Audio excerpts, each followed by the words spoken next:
Saludos, os doy la bienvenida a este vuestro canal. Bueno, vamos a ver qué dice el buscador de Google a través de la inteligencia artificial. Es decir, este es un escrito producido a partir de muchos textos en la web. Y se nos dice lo siguiente del buscador de Google.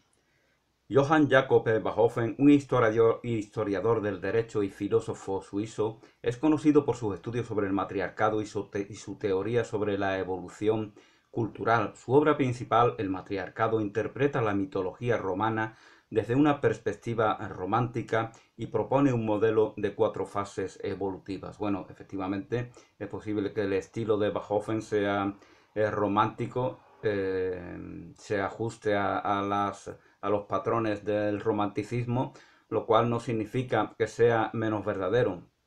Es solamente su manera de escribir. Bachofen es también considerado precursor de la antropología, particularmente en el estudio de los símbolos y mitos. El matriarcado y la evolución cultural de Bachofen. Bachofen es famoso por su enfoque del matriarcado como un sistema social antiguo y la existencia de una mitología primitiva femenina en torno a una madre original. En su libro El matriarcado, él argumenta que la sociedad humana en sus etapas iniciales fue gobernada por mujeres y que la mitología reflejaba esta realidad. Bachofen desarrolló un modelo de evolución cultural que incluye las siguientes fases. Habíamos hablado de esto ya, pero no es malo repetirlo. La primera es el mito primitivo femenino. Representa la fase inicial donde la sociedad está dominada por las mujeres y la mitología refleja la importancia de la madre y de la fertilidad. La segunda fase es la del matriarcado, un sistema social en el que las mujeres tienen un rol central en la organización y la toma de decisiones. Seguidamente aparece el patriarcado, que es la transición hacia un sistema social donde los hombres toman el control y el poder. Finalmente, el mundo moderno, la sociedad actual, que refleja las tensiones entre el matriarcado y el patriarcado. Significado de la teoría de Bachofen. La teoría de Bachofen ha sido influencial en los estudios sobre la historia del matriarcado y la evolución cultural. Sus ideas, aunque no son sin controversiales,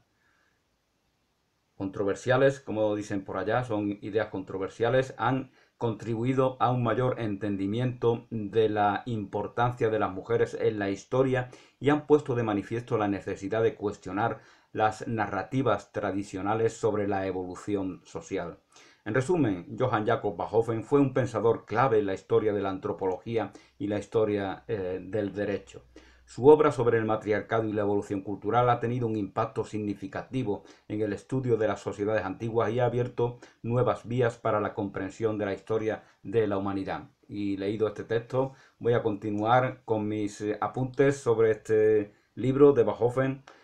Había comentado que solo la mujer se aflige por la decadencia de la materia. Y había dicho que desde mi punto de vista, en esta época decadente, pues el materialismo eh, es en gran medida eh, la consecuencia de de la mala relación de los humanos con la materia. Ya la hemos desprovisto de su trascendencia, de su espiritualidad, ubicándola en lo celeste. Hemos hecho y por eso creamos estas urbes de cemento en las cuales nos aislamos de la naturaleza, en la ilusión de que tal cosa puede hacerse. Lo que hacemos es volvernos más débiles, más frágiles, más vulnerables, puesto que no nos reconocemos como integrados en ella, lo cual nos aportaría fortaleza, la fortaleza de sabernos que la naturaleza está a nuestro favor. Ya os comentaba en algún vídeo anterior como muchos, ayer mismo veía un vídeo en el que se decía: la historia se puede resumir como la lucha del hombre contra la naturaleza. la naturaleza es un mal que hay que superar, que hay que destruir. Entonces no reconocemos que nuestros cuerpos, nuestra sangre, nuestras venas, nuestros pulmones, nuestros sentidos son naturaleza.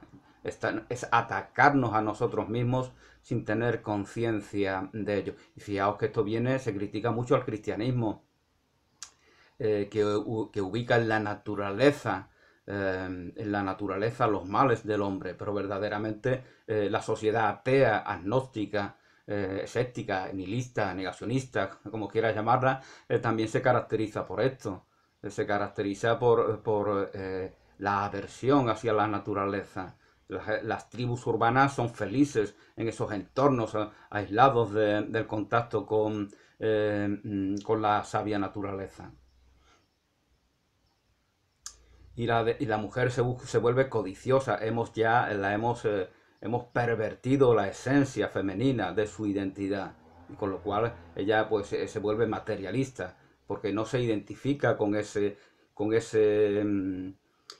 esa espiritualidad celeste, pero al mismo tiempo hay una necesidad espiritual intrínseca en su propia condición femenina. Ya había hablado en algún vídeo anterior de cómo el común de las mujeres no abandona sus religiones, aunque muchos hombres sí lo hagan, porque en el hombre se da de manera más acentuada ese adoctrinamiento en el individualismo extremo y se ve a la religión como un impedimento para desarrollarlo. Y ya de por sí en el hombre, ya lo decía Bachofen, el hombre representa la individualidad, la mujer representa la comunidad. Entonces la mujer se da esa codicia, ya considera la materia como algo inanimado, aún así tiene su relación, por eso se vuelve codiciosa con bienes materiales. Ha pervertido su identidad sin hacerse consciente de ello. Así como el árbol está unido a la tierra, del mismo modo el hijo lo está a la madre.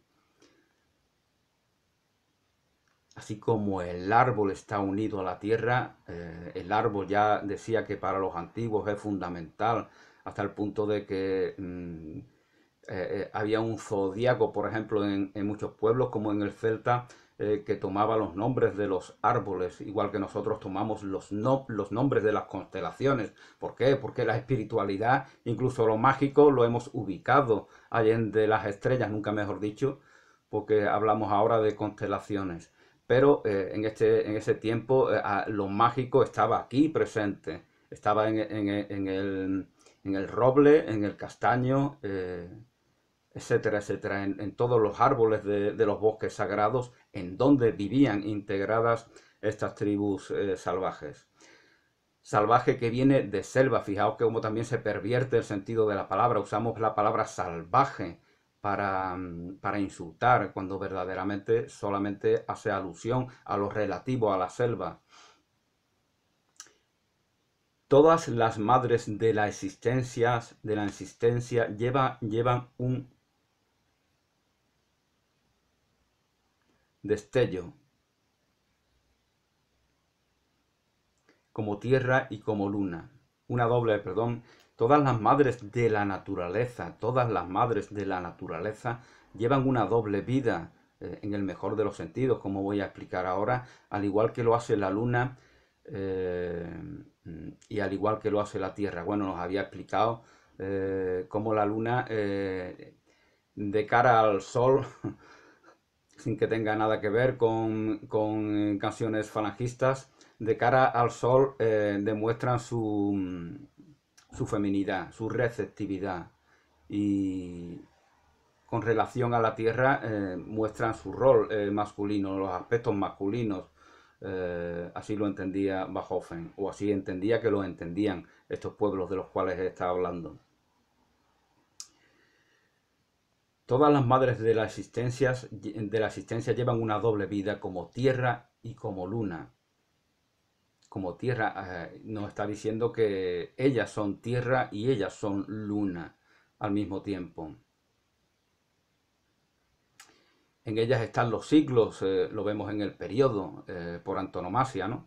Y por lo tanto está esa conexión telúrica con la naturaleza, de la cual no se pueden desprender, por mucho que la olviden, por mucho que la descarguen de su connotación espiritual, de su trascendencia espiritual, debido a ese materialismo al cual antes me refería. Todas las madres de la existencia llevan una doble vida como tierra y como luna. Es una frase que creo que pertenece, nos recuerda a Bachofen, de Plutarco. La luna es la más burda de lo celeste y lo más sublime de lo terrestre. Esto comentaba algún autor. Así ya percibimos a la luna, despreciamos a la luna, porque es lo más burdo de lo celeste. ¿Y qué era lo celeste? Lo espiritual, lo trascendente, lo elevado, lo significativo, aquello a lo cual queremos acceder, y por eso construimos nuestras torres de Babel para llegar a ella. Esto es un símbolo que también es significativo para personas que sean ateas o agnósticas o lo que sea. De hecho, estas personas, los que no tienen fe en nada trascendente, o aparentemente no la tienen, pues la tendrán en su ombligo y en la codicia que de ellos emanan. Pues ya no tienen que dar parte a algo que los trasciende como individuos. Es decir, al volvernos ateos, podemos volvernos más codiciosos, más egoístas, más indiferentes al sufrimiento de los demás, más ajenos a los intereses comunitarios. Ese es el mal del siglo XX en Europa. Por eso comentaba, más de una vez he comentado, que la religión en la práctica de Occidente es el ateísmo, es lo que opera en las mentes del común de los líderes que han sido venerados, reverenciados y que lo siguen siendo. Vemos millones de personas que todavía adoran a Stalin, a Hitler y a otras personas que no han traído nada bueno para la condición humana.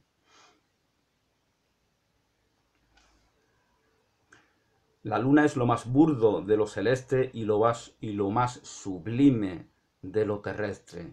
Como lo terrestre es el vulgar barro y despreciable en el cual no hay espiritualidad alguna.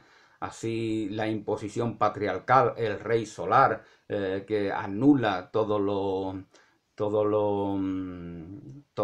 oscuro de la noche, que está en relación con lo femenino, como así ha sido determinado, pues entonces ya lo más sublime de lo terrestre es igualmente despreciable. Despreciamos los ciclos, el calendario lunar se elimina y ponemos uno más especulativo, que tiene que ver con el sol. El 7 también habla de este tema, ¿no? El 7, que simboliza a lo solar, a lo celeste, se impone sustituyendo al 5, que representa la humanidad en la tierra, que representa lo terrestre, que representa al matrimonio, a la unión bien avenida de lo femenino y de lo masculino. Por lo cual, esto lo vemos en la estrella de 5 puntas, ¿no? Esa misma estrella que podemos hacer de un solo trazo. Esto se sustituye por la estrella de David, que como veis tiene solamente 6 puntas, pero se entiende que el centro de esa estrella es la séptima. Por eso se impone esa estrella. Esa es la estrella que simboliza al patriarcado, a lo patriarcal. Decía Nietzsche que el pueblo judío y el alemán eran dos pueblos extremadamente masculinos, y de ahí que chocaran entre ellos. Es el problema de lo masculino. De ahí que necesitemos de una autoridad femenina. De ahí la importancia de lo matriarcal, para que se dé una armonía, una convivencia entre los varones. Sobre esto había hablado en algún vídeo anterior. La luna es lo más burdo de lo celeste y lo más sublime de lo terrestre. El símbolo esta es la perspectiva celeste que se tenía una vez que se ha impuesto una vez que se ha ubicado la espiritualidad en lo celeste. El símbolo del toro personifica la potencia masculina y la vaca femenina. Esto es importante también, ¿no? Fijaos, porque se han encontrado dibujos que simbolizan la cornamenta del toro. Y hay quien dice que verdaderamente simbolizaban el útero. Entonces el símbolo es el contrario, porque el toro simboliza lo masculino. Como el toro he nacido para el llanto y el dolor. Como el toro estoy marcado con un hierro infernal en el costado y por varón en la ingle con un fruto. Algo así decía el gran Miguel Hernández en uno de sus populares sonetos. El toro simboliza lo masculino, por eso en las corridas de toros el torero simboliza lo femenino, por eso esas poses que hace recuerdan a una bailaora, ¿no? Si veis un torero, es como una bailaora. Perdón, perdón. El baile ha tirado la cámara. Y bueno, como estaba comentando, incluso la manera en la que viste el torero, todo ese brillo, aunque el brillo amarillo, dorado, evoque lo solar, evoque el imperio de lo masculino, aún así, porque evidentemente es un varón el que torea, aún así representa lo femenino, todo ese detalle. Fijaos, esos pantalones que usa el torero tan ajustados, no son propios del varón usar esas prendas que les aprietan en sus partes más sensibles. Eso no es saludable. Por eso son prendas, es una vestimenta. Y por eso las mujeres incluso tienen, hay prendas femeninas que imitan a las del torero, ¿no? Entonces, bueno, fijaos también la similitud de cómo se parece útero-toro, uterino-taurino. Es una cosa curiosa, ¿no? Pero en cualquier caso, el símbolo del toro personifica la potencia masculina. Por eso matar el toro es como el hombre que usando las artimañas supuestamente femeninas se siente triunfador sobre lo masculino. Eso es lo que simboliza la corrida de toro. Es un engaño, realmente. En la corrida de toros se engaña al animal. Eso también es muy propio, desgraciadamente, de la mentalidad occidental. Cómo se normaliza la trampa, la falacia, el engaño, la celada.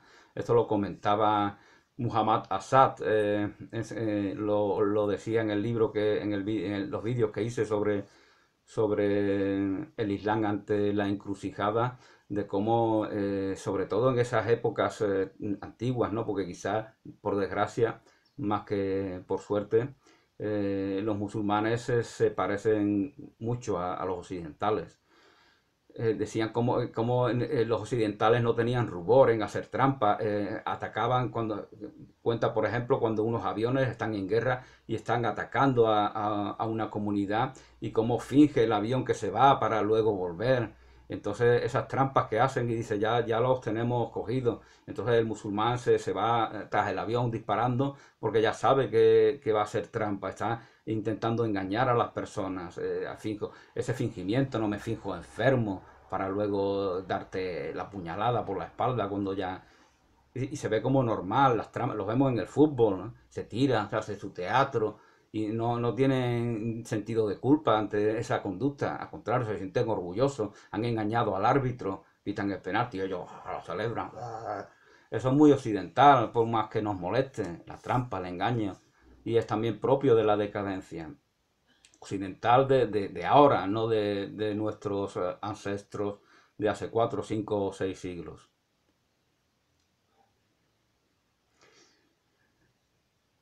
Atenea vota a favor ya aquí en este voto de Atenea, a favor de la absolución de Oreste, que ha asesinado a su madre, y Atenea, que supuestamente es una diosa femenina que protege lo propio de su sexo, vaya porquería de diosa que vota en contra de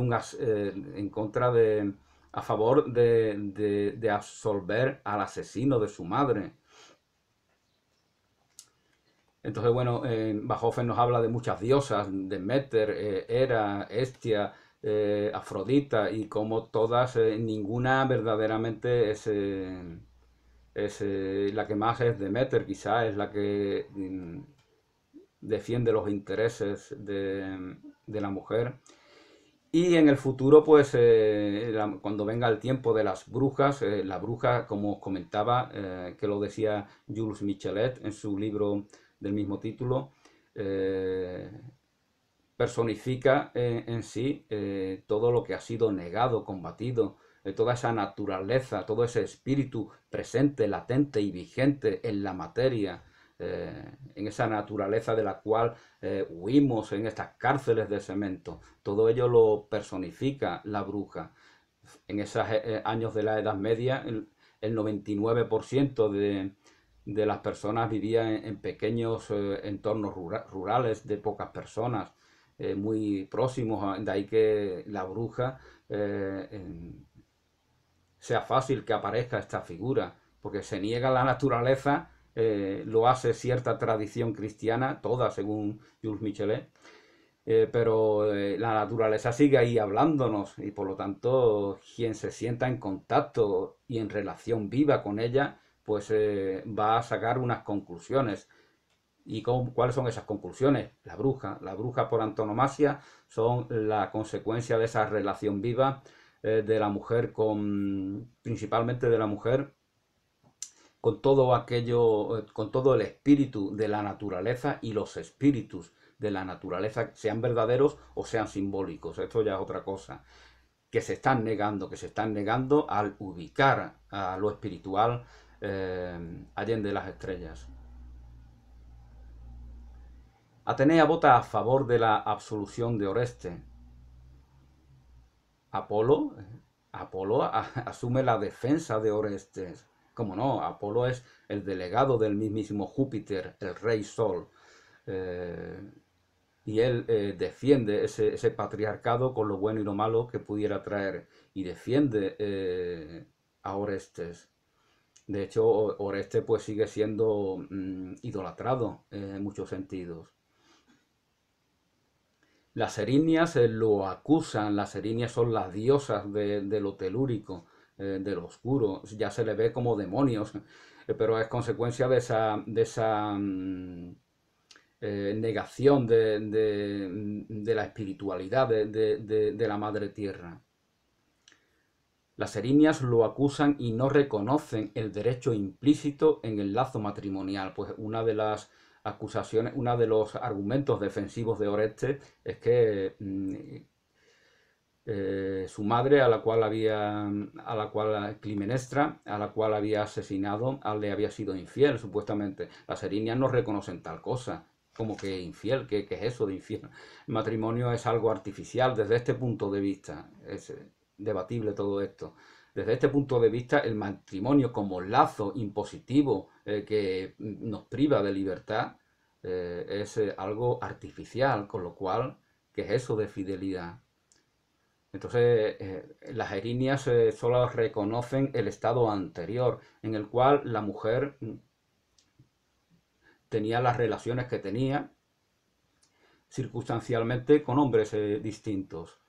Y eso era visto algo normal. Esto es lo que Bachofen, tal vez equivocadamente, llama, por la palabra que usa, etairismo, por la palabra que usa porque tiene connotaciones de promiscuidad y de prostitución, que verdaderamente no es lo propio de esa mujer. Podían ser muy asexuales, pero el matrimonio no existía verdaderamente, con lo cual todos los hijos e hijas eran responsabilidad total y absoluta de la madre que los traía al mundo. No existía el rol paterno, paternal, patriarcal. Por eso os comentaba que el advenimiento del patriarcado implica una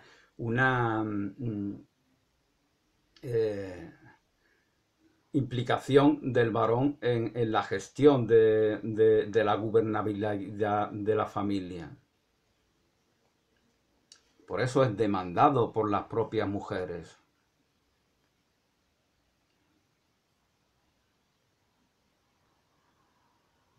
Las erinias lo acusan y no reconocen el derecho implícito en el lazo matrimonial, dado que Clitemnestra había sido infiel con Egipto, con su marido Agamenón. Bueno, Agamenón trae de Troya a Casandra, la profetisa. Entonces, también pero eso se ve como normal, porque ya hay es el privilegio patriarcal. Él puede tener las amantes que considere, pero es un grave delito el hecho de que Clitemnestra tenga un amante. No es la tierra la que imita a la mujer, no es la tierra la que imita a la mujer, sino la mujer la que imita a la tierra. Esto dice Platón, según comenta Bachofen. La mujer imita a la tierra, la mujer personifica en sí, en su naturaleza, en su rol, en su condición, en su cuerpo, todo lo que es propio de la madre tierra. Con lo cual, privar de todo lo espiritual a esa madre tierra es privar de la esencia vital significativa a todas las mujeres. De ahí viene esa codicia a la cual aludí al principio. Se vuelven ya materialistas, especulativas, como lo es el patriarcado excluyente. Se vuelven especulativas y quieren satisfacer su codicia material de cosas que están muertas, que no están animadas por la vida, porque ya la madre tierra no existe. Existe una cosa redonda o plana, según dicen algunos, que no tiene vida alguna. Que no tiene vida alguna. Al negar el espíritu, se niega también su esencia vital al propio planeta.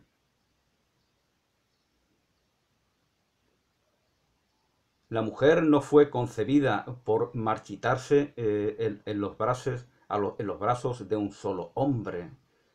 Bueno, no recuerdo quién decía esta frase, la mujer, pero es una idea propia de esa época anterior al patriarcado apolíneo. La mujer no fue concebida para marchitarse en los brazos de un solo hombre. La mentalidad que ahora tenemos nos resulta difícil comprenderlo, porque pensamos que cultivar la propia individualidad implica tomando como una relación,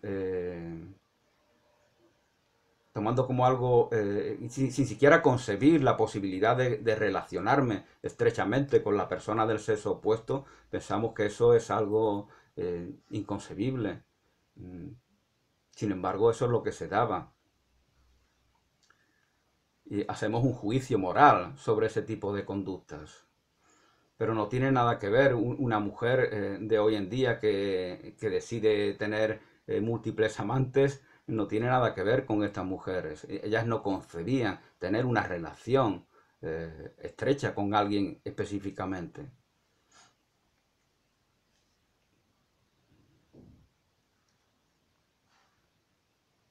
Todos los dioses materiales son dioses de la libertad.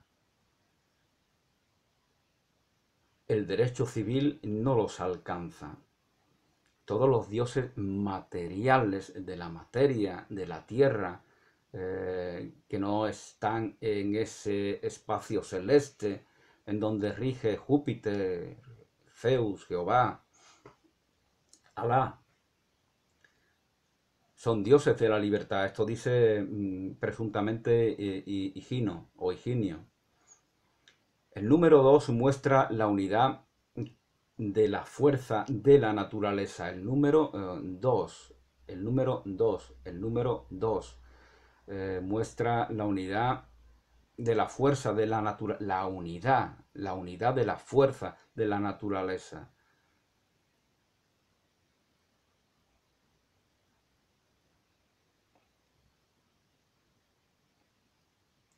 Descompuesta en sus dos potencias, descompuesta El número 2 muestra la unidad de la fuerza de la naturaleza descompuesta en sus dos potencias. La mujer no debe encontrar la felicidad en la muerte, sino en el gozo de la virilidad. En el gozo de la virilidad. Es decir, la mujer, ese canto de los legionarios, soy el novio de la muerte, eso no es propio de las mujeres. Es porque, y de hecho, y la mujer, la relación, la inclinación a relacionarse, a reconocerse en la globalidad, en la armonía universal, es algo implícito en cada mujer. Por eso el gozo, no está hablando del gozo sensual, sino la relación bien avenida con el varón o con los aspectos masculinos que se encuentran en sí misma. Ahí encuentra su realización. Y esto es lo que se ha desvirtuado en algunas religiones al interpretar que la mujer es dependiente del varón, que tiene una dependencia que los varones no tenemos con respecto a la mujer. Esa es la vía con la cual ellas encuentran su realización, matrimoniándose con los aspectos viriles. Y vemos que hoy en día están en lucha con ello. La decadencia de Occidente implica la actitud combativa con el opuesto, con el otro. Y el otro es aquel que forma parte de, hablando de sexos, aquel que no tiene el sexo propio que tenemos nosotros. Entonces ya se está en combate, se ve como normal, ¿no? Lo vemos como, incluso abundan los vídeos y los artículos que dicen, cuidado, que hablan de las relaciones como pactos. Parece Fausto haciendo un pacto con el mismísimo diablo. Pero si la relación es un combate, ¿para qué tenerla? Pues quédate solo o sola y realízate tú, que no precisas de nadie. Es algo absurdo, ¿no? Pero se vive en ese absurdo. La decadencia de los países occidentales implica esta actitud, esta conducta absurda de querer buscar aquello que se desprecia. Bueno, por el momento lo dejo aquí. Espero que ya el último vídeo sea el próximo. Gracias y hasta una nueva oportunidad.